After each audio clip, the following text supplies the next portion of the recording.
Assalamualaikum warahmatullahi wabarakatuh. Saya Iksan dengan NIM 67022011 akan menjelaskan perbandingan negara, yaitu negara Jepang dan negara Jerman.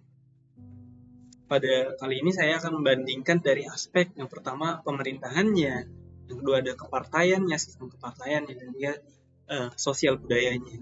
Nah, dari sini saya akan mulai dari sistem pemerintahannya dulu, pemerintahan dari negara Jepang ini. Nah, negara Jepang ini negara yang ada di Asia Timur, kepulauan Asia Timur. Nah, dia ini memiliki sistem yang sistem pemerintahannya itu monarki konstitusional. Nah, Kaisar Jepang ini yang memimpin gitu, sebagai simbolik dari negara, dan kekuasaannya ini bersifat seremonial seperti itu. Jadi bersifat seremonial itu berarti tanpa memiliki kekuatan yang signifikan seperti itu. Nah, sedangkan pemerintahan sehari-harinya itu dijalankan oleh Perdana Menteri yang merupakan itu kepala pemerintahannya ya, dari Jepang itu, dan bertanggung jawab terhadap segala kebijakan-kebijakan dan kepada parlemen juga. Seperti itu. Nah, ngomong-ngomong tentang parlemen di Jepang juga itu disebut dengan Diet. Merupakan lembaga legislatif gitu yang bersifat bikameral ya. Bikameral itu ada 2 kamar berarti. Yang pertama itu House of Representatives atau Dewan Perwakilan Rakyat kalau di Indonesia, dan yang kedua ada House of Councilors. Nah, itu Dewan Penasihat jika di Jepang. Jadi ada 2 kamar, yang pertama ada DPR-nya, yang kedua ada Dewan Penasihatnya, seperti itu jika kita lihat dari sistem legislatif yang ada di Jepang, di mana kalau di DPR ini atau House of Representatives ini dia dipilih melalui pemilihan umum gitu setiap 4 tahun sekali. Nah, sedangkan kalau yang Dewan Penasihat dia itu dipilih selama 6 tahun sekali gitu. Nah, untuk menjabati Dewan Penasihat tersebut.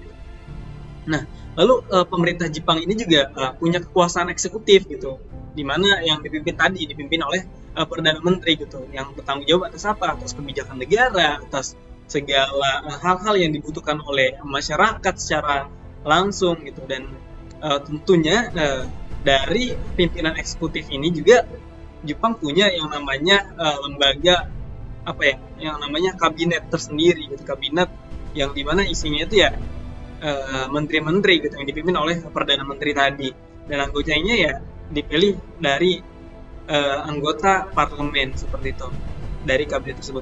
Nah, kabinetnya ini di Jepang ini bertanggung jawab kepada dia tadi, dan harus mempertanggungjawabkan segala kebijakan dan semua tindakan yang dilakukan oleh eksekutif ini kepada parlemen seperti itu. Ngomong-ngomong tentang pertanggungjawaban dan sebagaimana apa yang telah dijalankan oleh pemerintah eksekutif kepada nanti ditanggung jawab kepada parlemen, di Jepang juga memiliki sistem hukumnya sendiri gitu.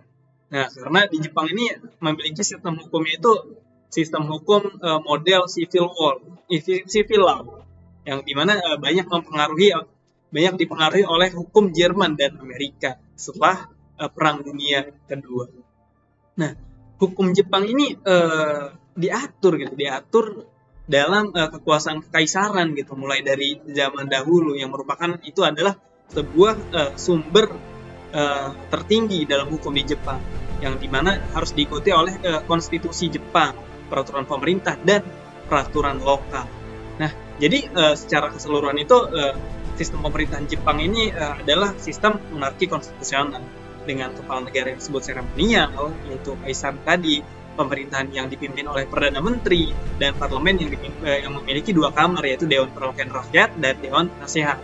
Dan sistem hukumnya didasarkan pada model civil law yang banyak dipengaruhi oleh hukum Jerman dan Amerika pada zaman dulu gitu, di Perang Dunia II. Selanjutnya kita lihat dari sistem pemerintahan Jerman ya, di mana Jerman ini adalah negara federal gitu di Eropa Barat, yang dia ini memiliki sistem pemerintahan parlementer. Nah, negara dari Eropa Barat ini ya terdiri dari 16 negara gitu, yang dimana 16 negara bagian, maksudnya ada 16 negara bagian gitu. di Jerman ini. Nah, masing-masing itu dari 16 negara bagian itu dia punya pemerintahannya masing-masing gitu, punya pemerintahan sendiri yang disebut Bundesländer kalau di Jerman ya. Nah, kepala negara Jerman ini adalah presiden. Beda dengan tadi Jepang yang memiliki peran yang sebagian besar seremonial gitu. Karena kekuasaan eksekutif di Jerman itu dipegang oleh kanselir. Beda. Nah, yang merupakan kepala pemerintahannya. Kalau tadi di Jepang itu seremonialnya adalah kaisar, tapi kalau di Jerman seremonialnya itu presiden justru, dan kepala pemerintahannya itu kanselir. Nah, lalu ada juga jika kita lihat dari sisi parlemennya di Jepang yang disebut dengan Bundestag adalah dia itu lembaga legislatif federal gitu yang di mana sifatnya juga bikameral sama seperti Jepang tadi sifatnya bikameral. Artinya apa? Artinya terdiri dari 2 kamar di mana si anggota dari Bundestag ini dipilih melalui pemilihan umum selama 4 tahun sekali gitu. Dan yang selanjutnya ada Bundesrat. Yang pertama ada kamar satunya ada Bundestag, yang kedua ada Bundesrat. Ya, di mana kamar kedua ini mewakili pemerintahan negara pada bagian tingkat lokal seperti itu. Karena tadi terbagi menjadi 16 negara bagian. Jadi yang satunya ya terpusat di Bundestag, yang satunya Bundesrat ini mewakili pemerintahan pada bagian tingkat lokal seperti itu. Nah, pemerintah Jerman ini juga berbasis pada sistem multipartai. Nah, di mana partai-partai politik ini memainkan peran sangat penting gitu dalam bentuk pemerintahan. Nah, partai politik utama di Jerman ini yang pertama ada Uni Demokrat Kristen, jika kita bicara dalam bahasa Indonesia ada CDU kalau bahasa ini. Lalu ada Partai Sosial Demokrat, ada SPD gitu. Ada alternatif untuk Jerman atau kalau di sana sebutnya EFD, Partai Hijau, dan Partai Demokrat Bebas atau FDP. Nah, sedangkan kalau sistem hukum di Jerman itu berbasis pada civil law tadi sama seperti Jepang yang dimana dikembangkan dari sistem hukum Romawi gitu. Nah, hukum di Jerman ini juga diatur dalam konstitusi dasar Jerman atau Grundgesetz, yang dimana dia itu hukum dasar negaranya itu harus diikuti oleh peraturan pemerintah dan peraturan lokal. Jadi sistem pemerintahan di Jerman ini adalah Jerman ini adalah negara federal gitu dengan pemerintahan parlementer, dan kepala negaranya tadi adalah seorang presiden, kepala negaranya presiden dengan peran seremonial saja. Sementara kekuasaan eksekutifnya itu dipegang oleh kanselir. Nah, kalau parlemen Jerman itu terdiri dari 2 kamar atau bikameral tadi ya, yaitu yang pertama ada Bundestag, yang kedua ada Bundesrat. Nah, sistem hukumnya itu berbasis pada civil law gitu yang dikembangkan dari sistem hukum Romawi. Nah, lanjut kita ke sistem kepartaian di Jepang. Sistem kepartaian di Jepang itu memiliki sistem multipartai, di mana partai ini lumayan cukup stabil, meskipun ada partai Demokrat Liberal seperti itu, yang dimana dia ini telah mendominasi sejak lama sejak Perang Dunia II gitu. Nah, dari Partai Demokrasi Liberal ini atau LDP ya. Nah, dikenal ini sebagai mereka ini kebijakannya itu pro bisnis seperti itu, dan pemerintahnya juga cenderung stabil. Nah, selain LDP ini ada beberapa partai lain juga yang cukup signifikan gitu di Jepang, seperti Partai Demokratik Konstitusional atau Komeito dan beberapa partai-partai kecil lainnya.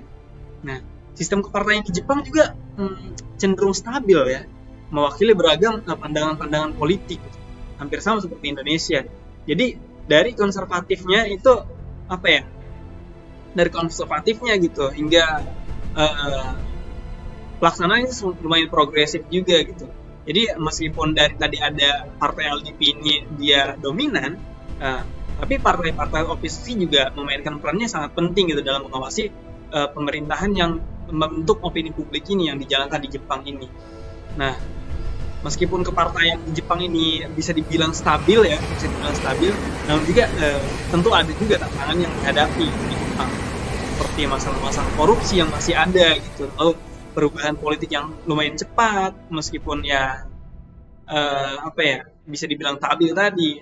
Nah, sistem kepartaian Jepang juga menjadi bagian integral gitu dari sistem politik negara ini gitu. Nah, lalu kita lihat tadi kita bahas tentang pemerintahan di Jepang. Kita kali ini sistem kepartaian yang di Jerman seperti apa sih? Nah, sedangkan kalau di Jerman itu memiliki sistem kepartaian yang lebih beragam ketimbang Jepang. Dan cenderung kalau di Jerman itu fragmentasinya dibandingkan dengan Jepang gitu. Cenderung fragmentasi gitu ya jika dibandingkan dengan Jepang. Nah, dari hal ini mencerminkan bahwasannya banyaknya kepentingan sosial dan regional yang ada di negara tersebut gitu. Karena tadi itu Jerman ini terdiri dari 16 negara bagian loh, gitu. Jadi lumayan banyak, dan itu harus bisa diwakilkan oleh berbagai macam partai yang memang harus bisa menjadi representator gitu dari setiap negara bagian. Nah, di sini saya akan menyebutkan partai-partai utama gitu ya yang ada di Jerman, termasuk yang tadi Uni Demokrat. Yang pertama ada Uni Demokrat Kristen atau CDU, yang kedua tadi ada Partai Sosial Demokrat, SPD, Alternatif untuk Jerman, FD, lalu ada Partai Hijau dan Partai Demokrat Bebas. Gitu. Nah, itu yang setelah saya sebutkan sebelumnya di pemerintahannya. Lalu koalisi pemerintahnya juga sangat umum gitu di Jerman gitu. Karena karena jarang sekali nih si partai politik ini menjabatkan mayoritas mutlak gitu dalam pemilihan umum. Jadi proses pembentukan koalisi itu seringkali mereka ini melibatkan negosiasinya lumayan rumit gitu antara partai-partai gitu, untuk mencapai koalisi yang memang kesepakatannya satu gitu tentang kebijakan dan pembagian kekuasaan dalam pemerintahan nanti. Nah, karena partai CDU dan SPD ini adalah dua partai politik yang terbesar di Jerman, yang dimana seringkali memimpin pemerintahan koalisi. Tapi munculnya partai-partai kecil seperti AfD tadi, Partai Hijau, FDP, itu juga udah merubah dinamika politik di Jerman gitu, dimana membuat pembentukan pemerintah di Jerman ini menjadi lebih kompleks gitu, tidak cuma didominasi oleh dua partai tadi. Nah, meskipun dari sistem kepartaian di Jerman ini cenderung fragmentasi gitu ya, tapi ini juga bisa mencerminkan bahwasannya keberagaman pandangan politik di Jerman itu sangat banyak gitu, karena kepentingan dari masyarakat Jerman juga lumayan banyak berarti. Nah, dari sistem ini juga menekankan gitu ya, apa sih pentingnya negosiasi gitu dan kompromi antar partai atau antar masyarakat dalam pembentukan suatu kebijakan gitu ya untuk pemerintahan yang stabil itu di Jerman. Setelah kita bahas kepartaian, tadi udah bahas kepartaian di Jepang seperti apa, tadi kepartaian di Jerman seperti apa. Mari kita bahas tentang sosial budaya dari kedua negara ini. Nah, kalau kita berbicara tentang sosial budaya, kalau kita bahas tentang Jepang lumayan banyak ya kalau bisa dibilang kalau Jepang. Nah, karena masyarakat Jepang ini sangat homogen gitu dengan etnis Jepang yang mendominasi gitu ya. Nah, walaupun ada minoritas seperti kalau di Jepang itu disebutnya Ainu dan Ryukyuan, seperti itu, dua etnis itu. Tapi budaya Jepang juga tetap meningkatkan tetap menekankan nilai-nilai seperti keharmonisan, harus kepatuhan, dan juga penghormatan terhadap hierarki yang ada gitu. Nah, kalau di Jepang itu ada yang namanya konsep uwa atau harmoni sosial gitu, uwa. Nah, jadi di sana itu sangat penting gitu dalam budaya Jepang, gimana mereka ini sangat mengedepankan kepentingan kelompok gitu daripada kepentingan individu. Nah, lalu agama di Jepang ini didominasi itu adalah agama Shinto dan Buddhisme atau Buddha ya. Nah, kalau agama Shinto itu itu adalah agama asli Jepang gitu, yang dimana dia ini menekankan pemujaan gitu terhadap terhadap roh-roh alam gitu atau leluhur-leluhur mereka. Tapi kalau Buddhisme ini ya diperkenalkan ke Jepang itu dari India dan Cina gitu yang datang ke Jepang gitu ya, dan menyebarkan agama Buddha ini. Nah, dari kedua agama ini di Jepang itu punya pengaruh lumayan besar juga terhadap kehidupan sosial dan budaya di Jepang gitu. Nah, dari budaya Jepang ini juga terkenal gitu dengan apa ya? Budaya Jepang ini juga terkenal gitu terkait perpaduan unsur tradisionalnya gitu. Tradisional dan modern. Di satu sisi di sisi lainnya tradisi seperti tea ceremony atau upacara minum teh dan kalau di Jepang itu disebut ada ikebana atau seni merangkai bunga gitu ya, buat bunga tetap dihargai gitu dan dipraktikkan hingga saat ini. Nah, lalu di Jepang juga di sisi lain itu di Jepang juga merupakan pusat budaya yang lumayan populer gitu ya. Di Indonesia juga pasti tahu gitu, terutama dalam bentuk kayak seperti komik Jepang atau bisa dibilang dengan manga, anime dan sebagainya gitu. Karena itu juga punya banyak basis penggemar di seluruh dunia termasuk di Indonesia sendiri. Nah, lalu kalau kita bahas tentang kesenian tradisional yang ada di Jepang, ada yang namanya kabuki. Kabuki itu kayak teater drama gitu. Ada kabuki, ada no atau teater musikal, dan ada bunraku atau pertunjukan boneka. Nah, itu juga masih dijaga dan dipertahankan hingga sekarang menjadi budaya Jepang yang memang sangat khas gitu. Karena di Jepang juga seni rupanya itu seperti ukiran kayu atau ukiyo, dan keramik juga punya sejarah yang lumayan kaya gitu dan berpengaruh dalam seni dunia gitu ya. Jadi jika kita bicara tentang budaya Jepang lumayan banyak juga ya, di mana budaya Jepang ini hasil dari perpaduan antara tradisi yang kaya dan tradisi yang modern gitu. Karena mereka menerapkan menginovasikan setiap ada modernisasi dan ada seperti itu. Jadi segala budaya yang tradisional itu bisa mengikuti perkembangan zaman, karena bisa diinovasikan. Yang dimana itu bisa mencerminkan keunikan dan kekayaan gitu yang dimiliki oleh Jepang ini.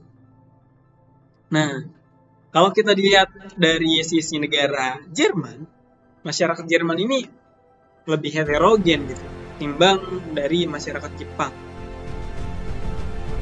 Karena gelombang imigrasi besar-besaran ini datang gitu ke Jerman gitu.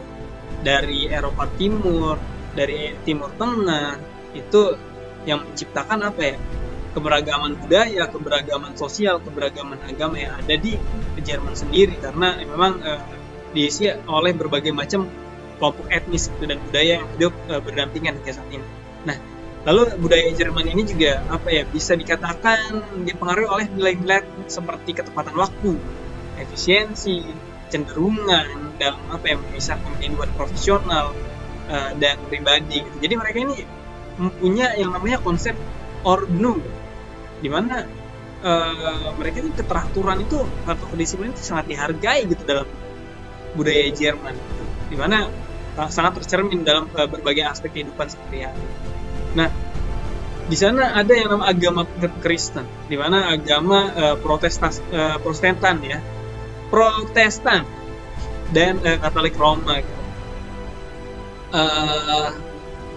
Agama di Jepang ini juga agama di Jerman ini lumayan sekuler gitu, dengan dimana sebagian besar penduduknya ini tidak terlalu aktif dalam praktik agama. Pemisahan antara gereja dan negara di Jerman itu sangat tinggi, dan kebebasan beragama itu di Jerman itu sangat dijamin oleh konstitusi tersebut. Nah, di Jerman sendiri ini punya tradisi budaya yang sangat kuat gitu dalam bidang filosofi, musik klasik, sastra. Karena jika kita ulik ya, banyak budayawan atau pelaku seni gitu ya yang terkenal gitu dari Jerman ini. Seperti Beethoven, Bach, Mozart, dan lain-lain. Itu sastra-sastra Jerman juga punya tradisi yang kaya gitu, karena bisa menciptakan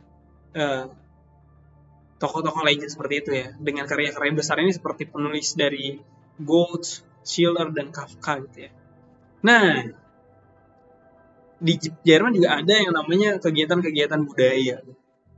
Contohnya ada Oktoberfest.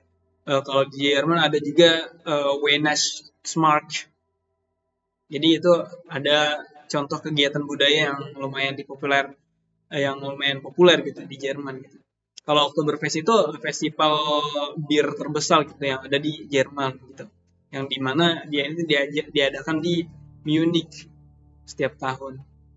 Sementara kalau Weihnachtsmarkt ini itu adalah pasar Natal yang tradisional, yang dimana itu diadakan di seluruh Jerman selama musim liburan. Jadi kalau kita rangkum ya, budaya dari Jerman ini Jerman ini adalah budayanya ini hasil dari perpaduan antara tradisi yang kaya dan keragaman sosial gitu yang ada di negara tersebut. Karena tadi banyak memang imigran yang memang dari awalnya banyak pindah ke Jerman. Makanya di Jerman sangat lumayan beragam gitu ya. Karena dan juga budaya Jerman ini juga mencerminkan kekayaan sejarah gitu ya, dan warisan dari negara ini gitu. Yang dimana sampai sekarang masih terus berkembang dan beradaptasi dengan zaman. Jadi dapat saya simpulkan bahwasannya Jepang dan Jerman ini adalah dua negara yang maju secara geografis, budaya. Nah, di mana mereka ini menawarkan pembandingan yang lumayan menarik dalam sistem pemerintahan, sistem kepartaian, dan juga sosial budaya. Dari sistem pemerintahan, Jepang tadi adalah negara monarki konstitusional dengan kaisar sebagai simbol negara, lalu Perdana Menteri sebagai kepala pemerintahan. Dan kalau Jerman itu negara federal, yang dimana sistem pemerintahannya parlementer, dipimpin oleh kanselir gitu yang memegang kuasa eksekutifnya.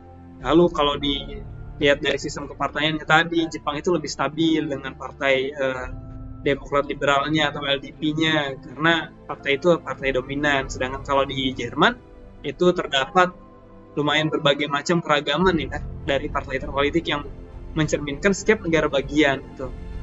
Lalu secara sosial budaya Jepang juga masyarakatnya ini homogen gitu, dengan nilai-nilai yang seperti keharmonisan, penghormatan gitu terhadap hierarki yang penting. Kalau di Jerman itu heterogen justru, gimana karena ada pengaruh dari migrasi-migrasi yang lumayan signifikan. Namun ya dari situ juga masih mementingkan nilai-nilai seperti kedisiplinan, ketepatan waktu, dan efisiensi kalau di Jerman. Nah, meskipun berbeda gitu dari banyak hal, Jepang dan Jerman juga punya keduanya ini mencerminkan perpaduan antara tradisi dan modernisasi gitu, atau modernitas gitu ya, yang lumayan unik gitu dalam sistem politik dan budaya mereka. Dari perbandingan ini bisa dikatakan atau menunjukkan bahwasannya walaupun negara-negara yang punya latar belakang dan pendekatan yang lumayan berbeda, mereka ini tetap berusaha gitu untuk mencapai stabilitas politik gitu, dalam memelihara identitas budaya mereka dalam era globalisasi. Cukup sekian dari saya, penjelasan tentang perbandingan negara Jepang dan Jerman. Mohon maaf pada bila ada kesalahan. Sekian, terima kasih. Wassalamualaikum warahmatullahi wabarakatuh.